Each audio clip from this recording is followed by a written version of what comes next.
Hey everybody, this is Will out again with Cornerstone Bible Church. My brothers Isaiah Mackler and Josh Mack with us talking about some of the questions that you guys have. Thanks so much for joining us again, guys. Oh, it's so good to be with you. Thank We're you. really grateful for you. Yeah, appreciate it.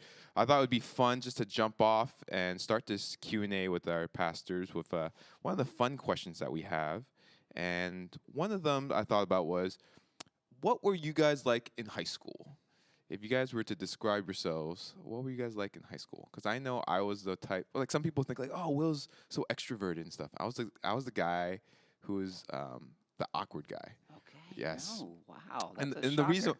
reason why was because I was very upfront with the people I liked, and I let them Okay. know about that, and Yeah. that made things all sour and weird, and they told all their friends about it, and so I would be like sort of ostracized from that.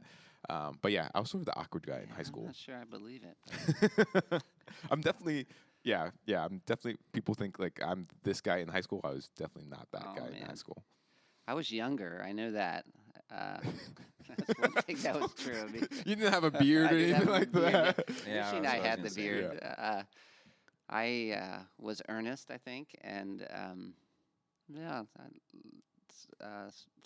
tried to sincere. Yeah.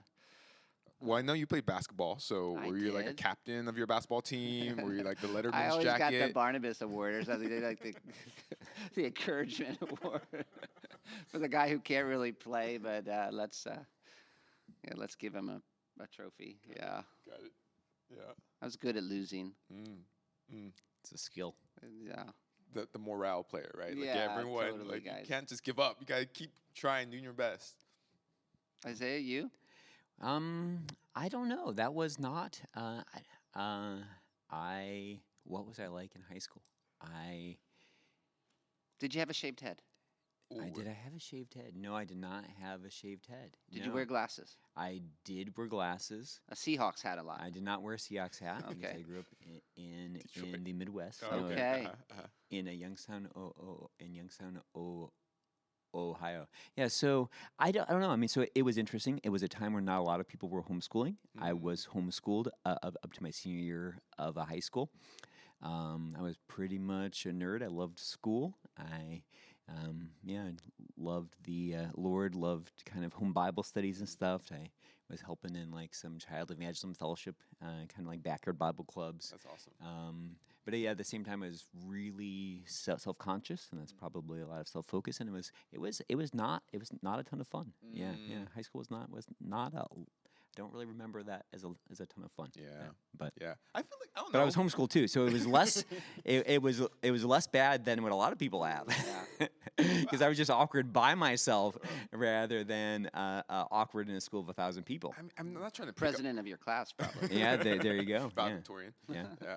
But not trying to pick on it, but at the same time, like, like you felt like it was like weird or awkward time, like, but was that like brought to your attention? Like, usually, like, if we're in that Yeah. quote unquote bubble, it's just like, oh, this is normal, unless someone pops it and says like, oh, Yeah. that's weird or whatever.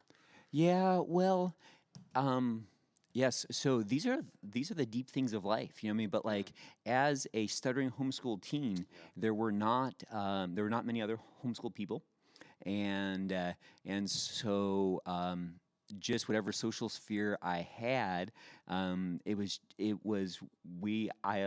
kind of grew up in an inner city, and so I was distanced from a lot of life in a lot of ways.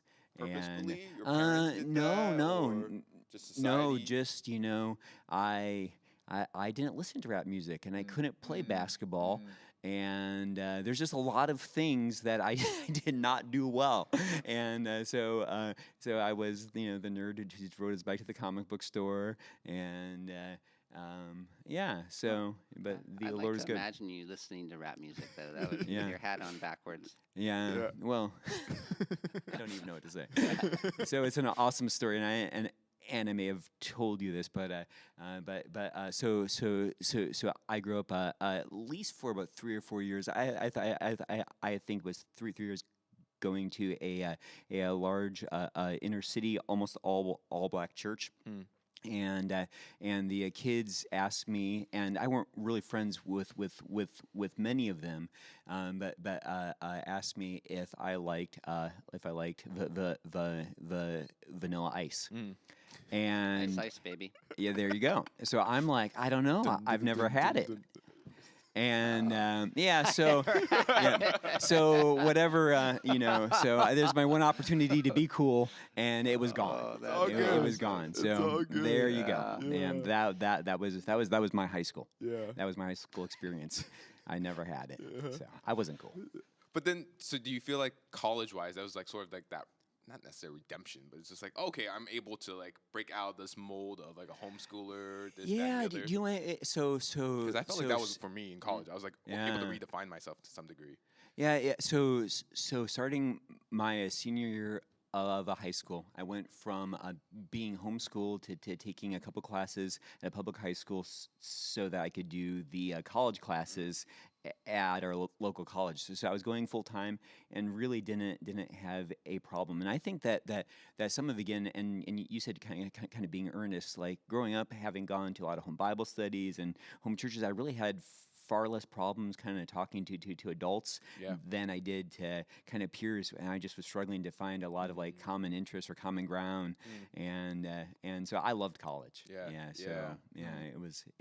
It was a lot of fun. It was kind of in ways it was an easier place to be a Christian because you're talking about ideas and things that matter, and so not about whether you like Vanilla Ice, right? Although music is talked about quite a bit in college. Right. That's probably way too much. No, it was good though. Yeah. I think a lot of people have similar like high school experiences. Yeah, like right. They didn't love their high school experience. They sort of like wished that was a period that they could have skipped. Yeah. At the same time, like a lot of people can relate to that. Well, that's kind of a really self-centered stage of life. Yeah. So when I describe him, like I was very fearing man, and not that I never struggled with that still. So. But I think It's nice to leave that behind. Yeah, right. Yeah, I got over all that. Like Will over his awkward phase. I'm still awkward. It's just awkward in different ways. So, and some people are like, "Oh, that's cool that you're able to do that," but it's like that's still awkward. Like however you define it, it's awkward. But I don't mind what you think of me in that sense as much as I did in high school. Because like, oh man, I was Anyways. Right. But I thought this would actually be a good transition to our passage this past Sunday because you it's talked become about one, right? Yeah. In regards to 1 Corinthians 1, 17 and chapter 2 and 2 to 5. But you were talking about how like the Corinth church was sort of like a high school drama, right? There was like cliques. Like high school drama. People had like social statuses that they wanted to climb or get better to, or wanted to get into a different social status and climb into that, and utilizing that and learning about, really like we were talking about this whole paradigm shift of foolishness and wisdom.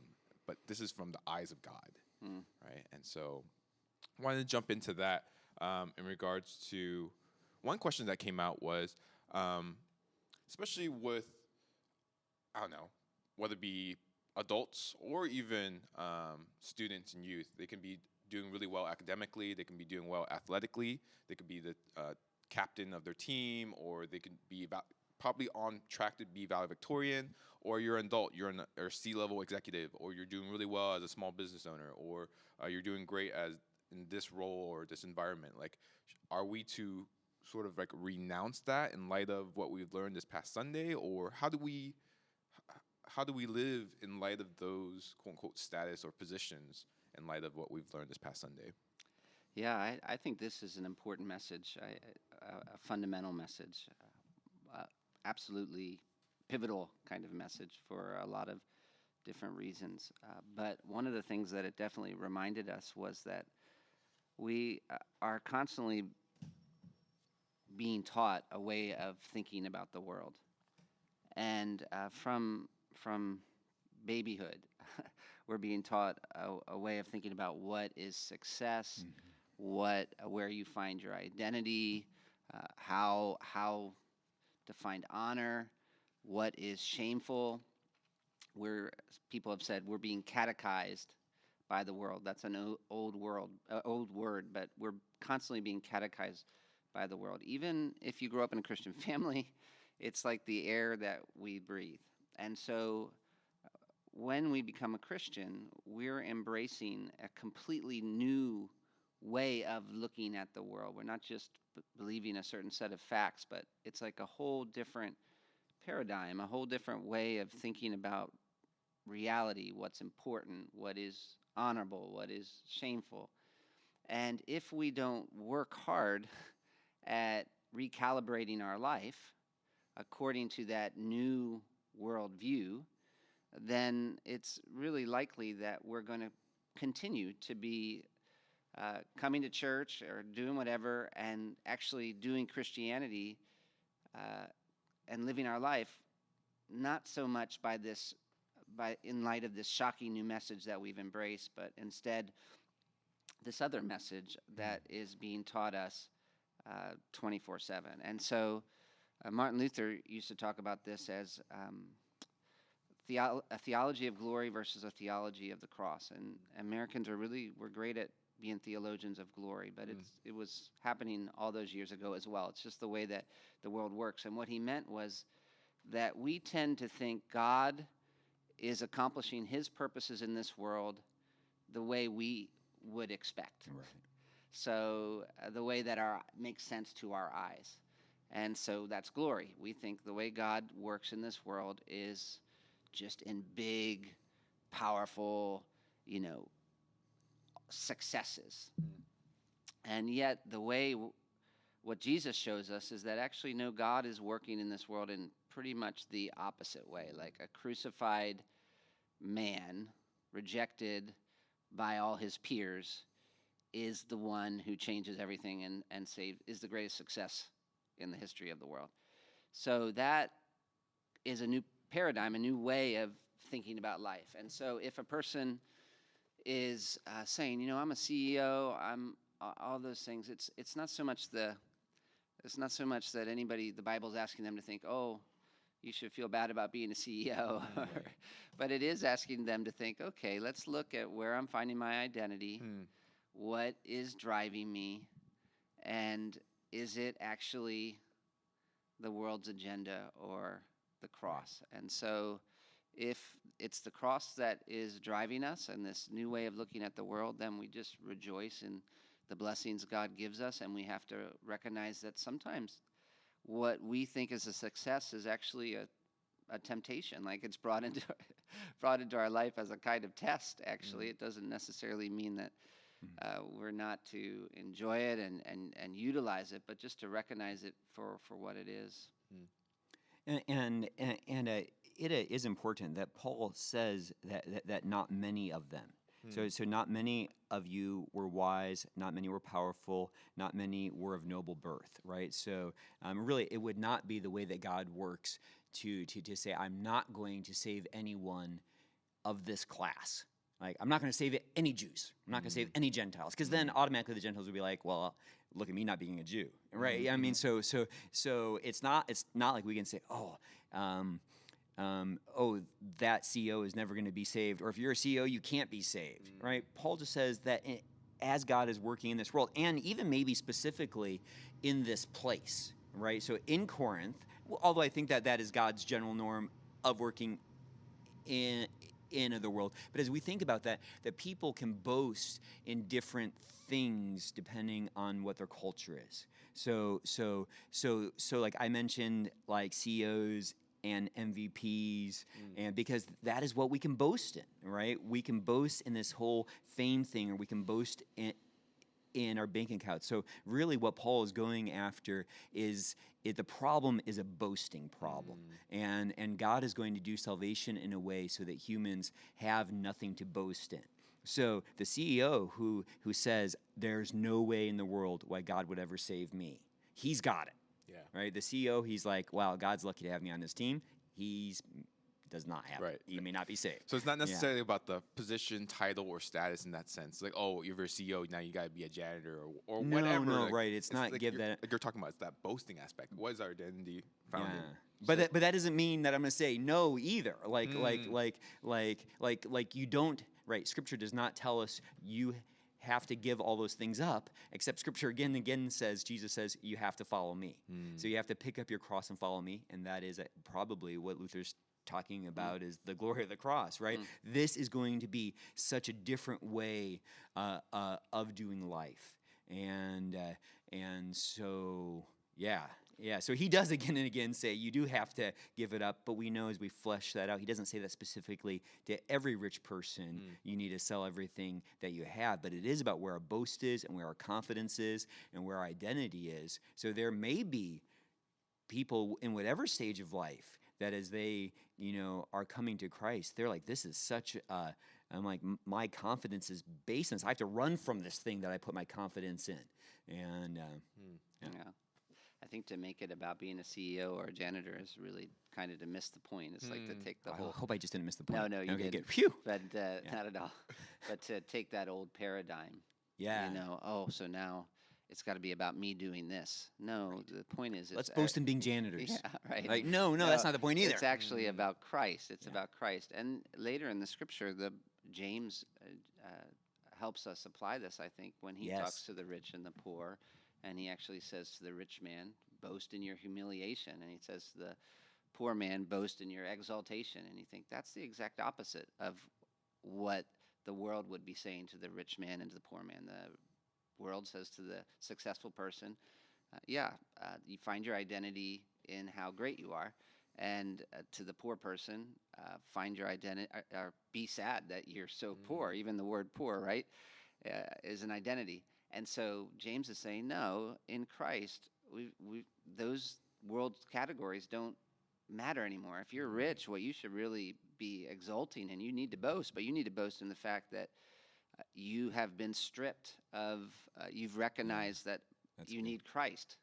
And you're going to have to proactively do that because the world's going to keep telling you, well, find your identity in being a CEO or being rich. And you're going to have to say, no, my identity is in Christ. And so I'm really proud of is the fact that I get it, that God revealed to me that I'm a sinner who has no hope apart from Christ. And then the poor person is going to constantly be told by the world, you don't matter, or you would only be your life would only be significant if you get a degree, or if you go to a certain, you live in a certain house or something. And the poor person is going to have to be like, no, I reject the world's categories as well.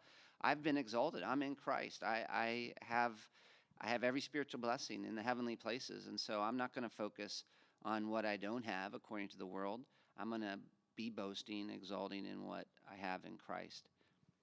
I've been thinking about this boasting idea. Unfortunately, I did edit like some of my sermon, although it was long. But one of the things that I had to take out was just trying to figure out what was going on in the Corinthians' heart, so that they would identify with the sermons. Like, what are they?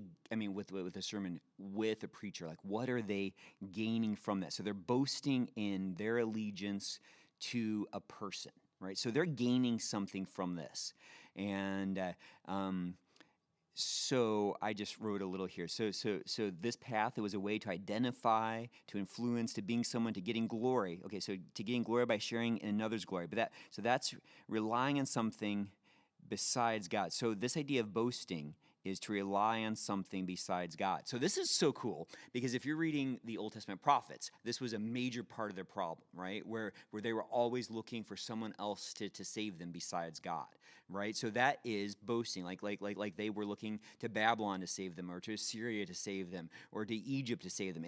So boasting, I think, has a lot to do with where our confidence is. So boasting is relying on something besides God. So here's Jeremiah 9:23-24. Maybe some of you have memorized this. Thus says the Lord, let not the wise man boast in his wisdom. Let not the mighty man boast in his might. Let not the rich man boast in his riches. What's that boasting? It's placing confidence in. Let him who boasts in this, that he understands and knows me, that I am the Lord, who practices steadfast love, justice, and righteousness in the earth. For in these things I delight, declares the Lord. So what we boast in is what we place our confidence in to get what we value. I think that's what boasting is. I'm trying to figure out what the heart of boasting is, right? It's what we place our confidence in to get what we value. So that's what humans do, is they choose what they want to worship, right? So we are idolaters. I would like to worship at Baal. No, I want to worship at Esther or whatever, right? We're idolaters. We get to choose what we value, but then we place our confidence in what gives us what we value. So just if we value attention, we're tempted to boast in our appearance, maybe. If we value security, tempted to boast in our savings account. If we value safety, tempted to boast in our neighborhood. If we value pleasure, tempted to boast in our discerning appetites, right? Like, oh, I can really taste this is really good sushi. If we value comfort, we're tempted to boast in our free time, right? So it's like what we value is it kind of leads to what our boasting is. So what do they get from saying I'm a follower of Paul or Peter? Well, it's this identity, and that's totally what the currency of Corinth was. It is status, honor, and so they boasted in what gave them that. So that's really, I think, fascinating for us, because I think that's where this theology of the cross kind of undercuts us, because it's what am I boasting in? What's giving me what I value? And is it my bank account? Is it my education? Is it my education for my kids? Is it, or education that they're going to get? Is it boasting in homeschooling because it's going to, just what are these things that are giving us what we value? And then I think God says, I'm going to do it in a completely different way, so that you boast in me alone. Yeah. So that's where I think you can take you take this message, and this is what God's going to do in every culture around the world, regardless of what the value is. Yeah, we're made to boast. Right. Oh, that's so cool. We're made to boast. Constantly looking to glory in something, and the problem is we want to glory in the wrong thing. It's one thing to know this for yourself. I think it's another thing to know it for your kids. And so it's weird as a parent. You can have embraced the fact that it's all about Christ, and yet when you rear up your kids, you're teaching them the world's values in terms of this is where you find your identity. You must be a great athlete, or you must be a great musician, piano player, or you must go to a certain school. And because that's your source of confidence. Yeah, right? Yeah, exactly. Because it's boasting and enjoying. You sort of have to ask, is there a difference between boasting and enjoying? I think that you're putting your finger on the difference. Enjoying becomes boasting when I'm finding security, identity, or approval. I'm looking for it in these things. It becomes our savior. That's what I think Martin Luther also said. What is a God to you? It's something you look to for identity, for security, or for approval. And so boasting would be that's really good. Similar. The Lakers are meant to be enjoyed. Basketball is meant to be enjoyed. But when it becomes my identity, when it becomes my job, being a CEO, we're meant to do everything to the glory of God as good as we can. But when it becomes like, this is who I am, this is what keeps my family safe, this is what makes me matter, you've just made it weird. You just made it not weird, but sinful. It's become idolatry. And then the consequence, God's not up in heaven like, don't worship idols, don't boast in these things, because I just want to mess with you, and I want to make it really hard. He warns us against idolatry, because idols are liars. So they require sacrifices, and they never keep their promises. So you live your life to find your identity, security, and approval in being the CEO of a great business or going to a certain college. I guarantee that it won't end up accomplishing what you wanted it to accomplish. Or you'll have to make sacrifices. You'll sacrifice your family on this altar. You'll sacrifice other important parts of life, other important responsibilities God's given you to this God, to be able to boast in this God. But when those things are not your source of confidence, then you hold them with an empty hand. Yeah. And you're actually able to enjoy them. You get to enjoy them. Yeah. I was totally thinking that, right? When they're not your confidence, and I think about 1 Timothy 6, where Paul instructs the rich to be generous and to enjoy what God has given. But you can't do that when your confidence is in my comfort level or my pleasure, or when that thing that we value becomes the ruling thing, it's all twisted. Yeah. Like you're saying, instead of an open-handed, I get to enjoy this, and know that God's going to reward me for eternity, saying thank you, right? It's kind of simple math. There's one God, and everything else is not God. So if you make things that are not God, God, they can't handle it. So they won't end up being able to do what only God can do. So God they can't is fulfill like, that, right? yeah, so God's like, okay, let's keep it straight. All these things are not God, so stop acting like they are. Don't boast in them. What you're supposed to boast in is me. And that is why he does this in this crazy way, the way of foolishness, to kind of like slap us upside the head a little bit and to get our attention. And And actually, boasting is active. So you are deliberately doing something when you boast. You're not just sitting there yeah, oh, that's neutral. really good. You're boasting. So this is part of how you fight idolatry, is by boasting in the right things. like the cross. Yes. Yeah. So And being weak. yes, Yeah. and embracing it. Yeah. Yeah, right. Instead of trying to spend your whole life getting around it. Right. Yeah. Well, I want to dig deeper into Yeah. that a little bit in the sense of embracing that, because I can think of, like, whether it be our communities, our circle of friends, or whatever it may be. Sorry, I have all these ideas, so I need to take a step back. So I think in our culture, or in our society today, more than ever, people are trying to find a culture that they can relate with, a group of people that are similar, like-minded, that they could follow and find fulfillment in. They're not alone. They're not isolated. There's another person that understands or can identify with me. And so we see that. I mean, I sort of see that from a social media perspective. I see that happening all the time, right? There's all these certain figures, people with the blue check marks, or people who have millions of followers, and they want to identify with them. So they might buy the same clothes, they might go to the same events, they might have a concert or a speaking engagement or books or music, and they want to buy that because they want to relate with them. And so I feel like that's all around. And so from a church Christian follower of Christ, we want to be creating a culture that embraces the foolishness of this world, because it's totally different, right? Like, in regards to the definition. And yet at the same time, there are times where we're slipping up, right? Like, we're talking about, I can see for myself, like, job security. If I have that, knowing my family background, like, money was always tight. And so, like, if we got money handled perspective, I can rest in that instead of resting in God and having faith in that, right? And so I'm acknowledging that, and yet at the same time, in our circle of friends, it could be not my specific circle of friends or whatever it may be, but say people have these positions, nice positions, good paying jobs, secure in that regard. People come into that group that don't. Maybe they're just starting off in their career, or they've had to go different jobs. And so I think it could be really easy. We're not necessarily emphasizing it, but we're just talking about our jobs and how good it's been, or like how we've been able to, quote unquote, climb the corporate ladder, or this, that, and the other, and yet make that feel like, okay, I need to get there so I can be like them and be safe and secure.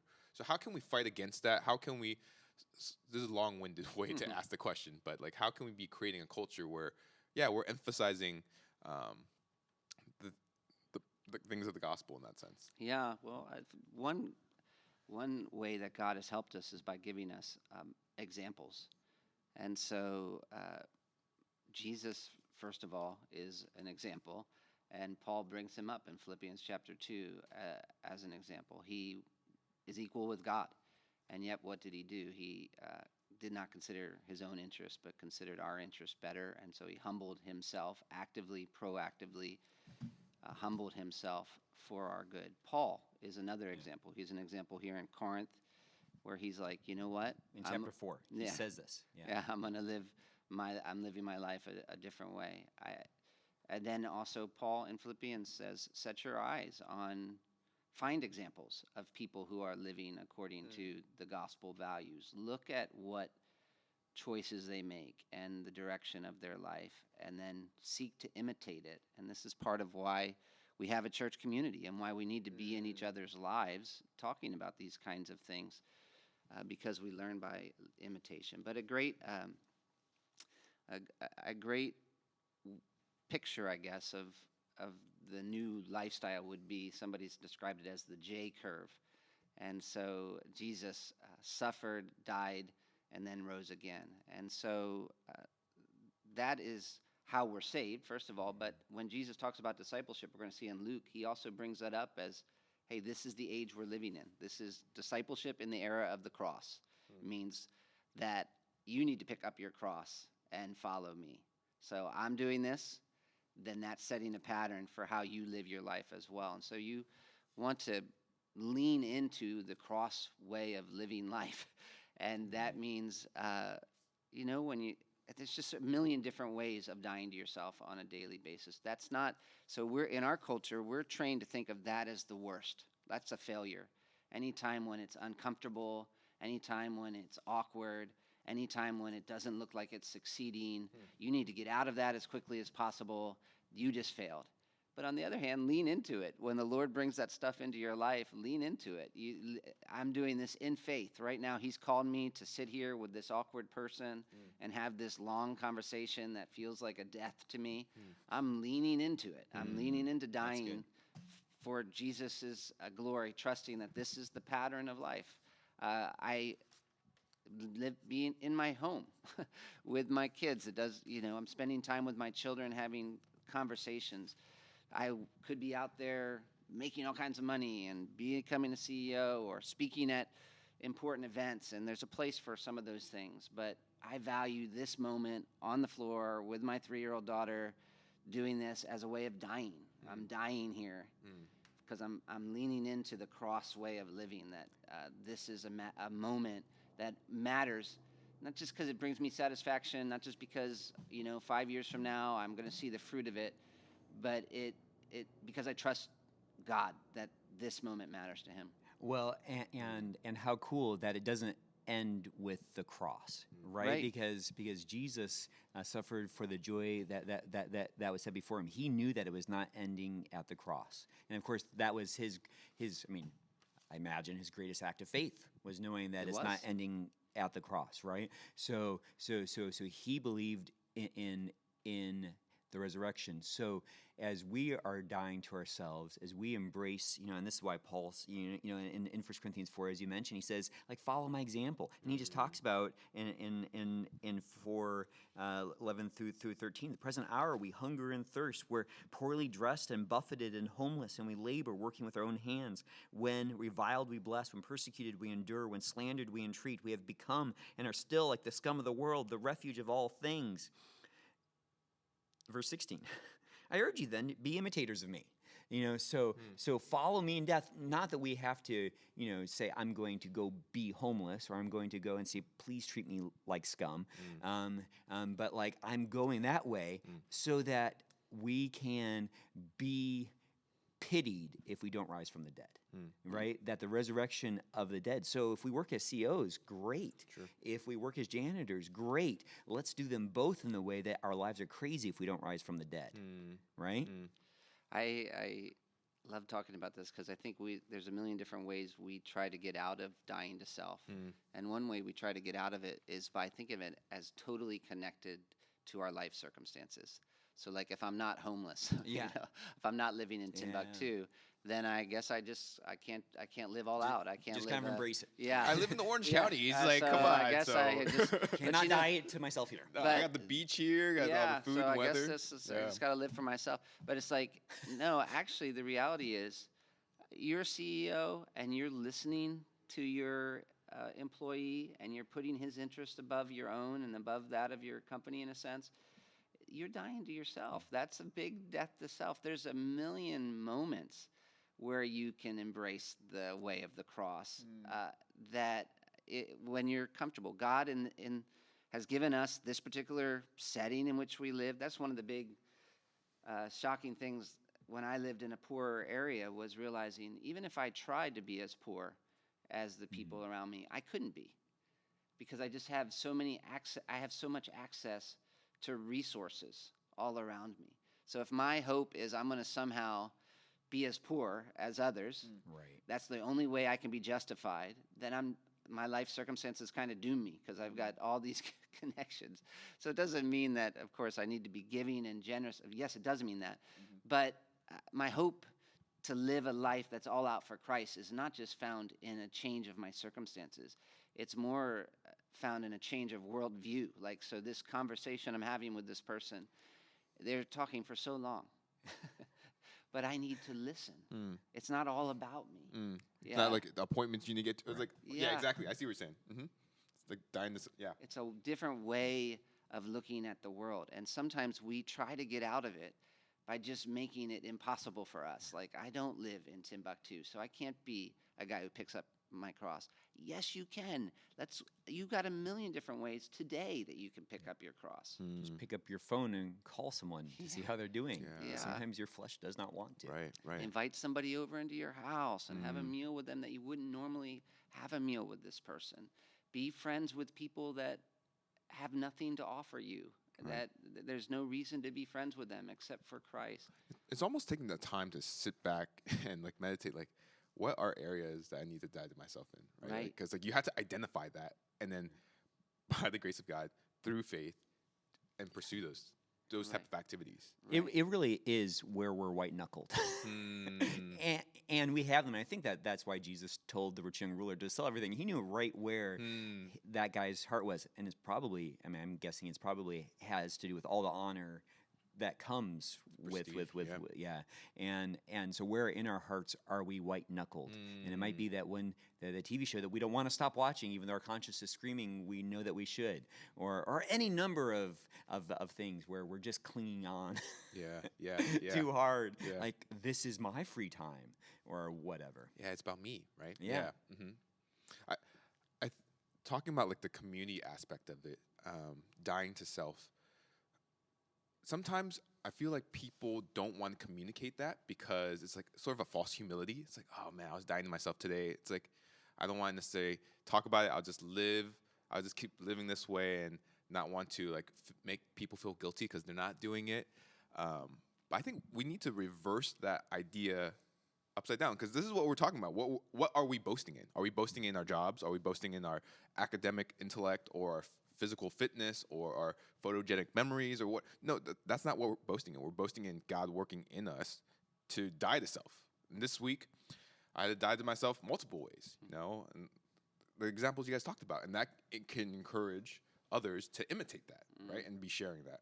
Right? So I was thinking like that's probably a blueprint that we can be doing from life group, community, network of people, of believers that we're talking to, and just being humble and talking about, instead of thinking like, oh, it's a false. Maybe in my mind, I'm putting this like hypothetical situation, but maybe it's in my mind. It's like I don't want to necessarily share this because like I can make you feel guilty that you're not doing something like this, but instead it's like So boasting in Christ. I would maybe I'm not sure. Maybe like I would be happy to share with the areas I'm struggling to die to myself. Sure.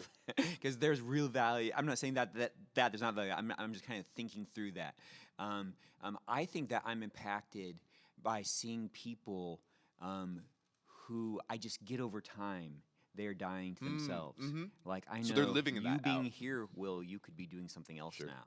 Right, and getting to know Pastor Joshua over this past year, it's sweet getting to see people die to themselves, and they don't have to say, "Hey, I'm dying to myself."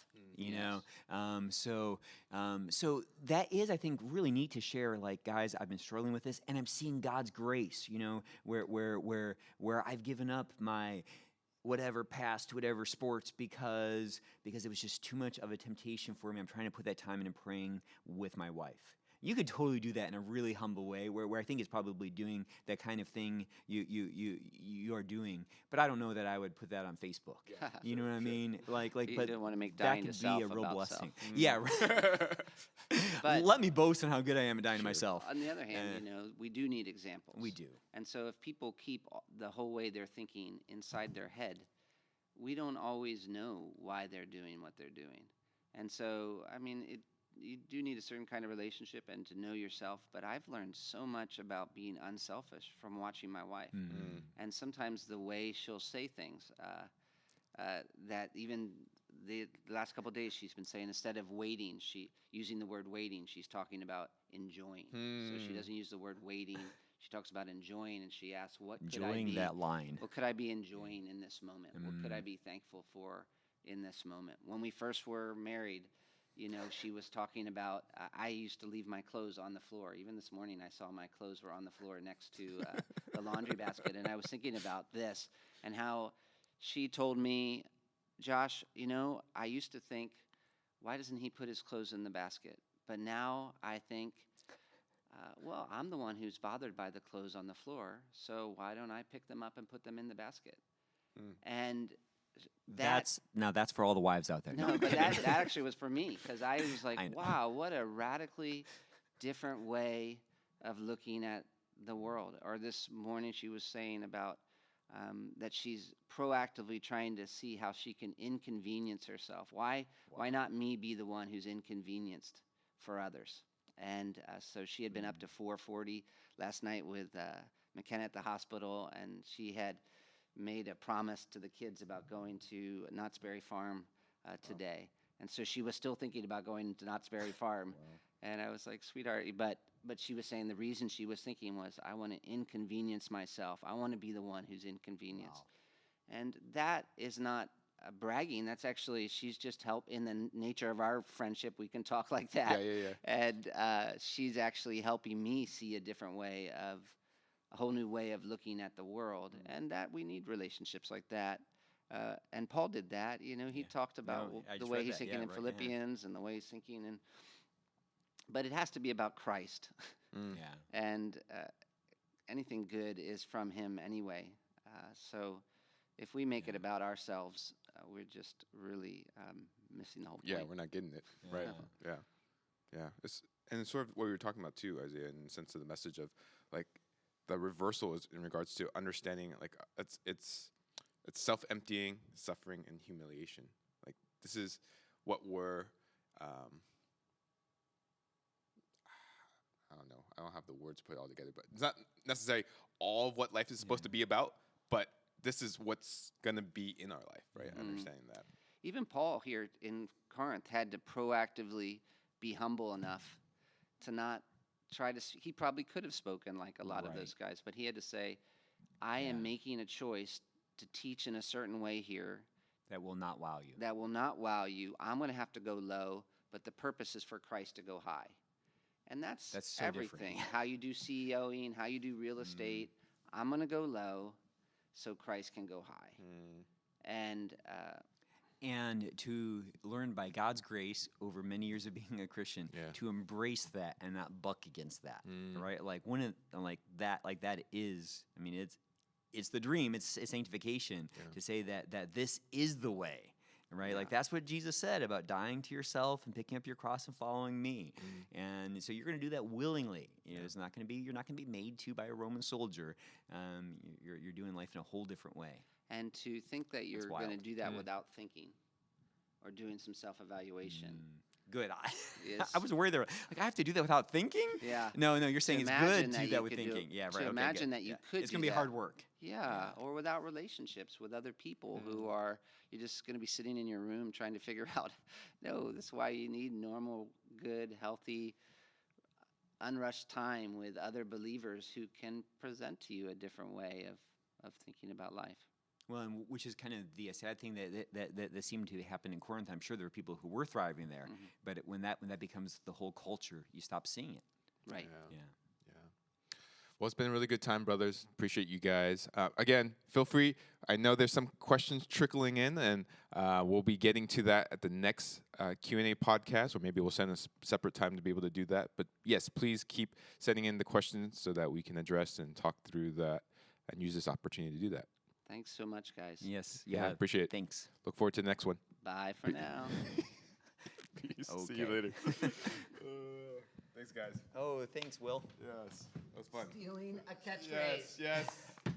Whose catchphrase is that? Was that Will's? Yes. Oh, that's funny. Love it. Imitation is the sincerest form of flattery? Yes. Yes. There you go. There you